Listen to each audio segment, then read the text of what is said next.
This is where Roth's trilogy steps forward because it shows us why this is not a good idea.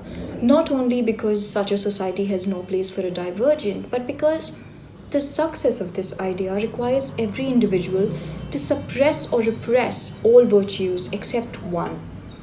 It's not that a soldier cannot be intelligent, but their intelligence is not recognized the same way as a scholar's who has spent years studying.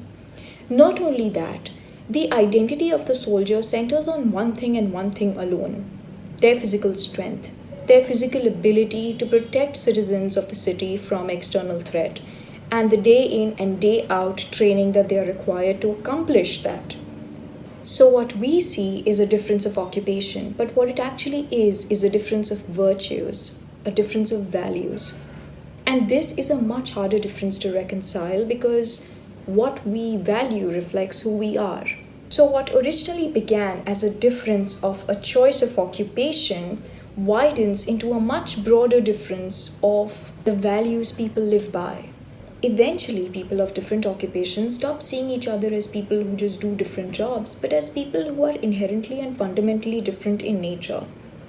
When identity centers on an occupation and a single virtue, there is nothing connecting the identities of two people from two different occupations. Over time, people forget that this difference between them is not fundamental or inherent, but rather a consequence of the way society is structured. Because if the structure of tying people's identity to a single occupation and a single virtue did not exist, the difference that stems from it would not exist either.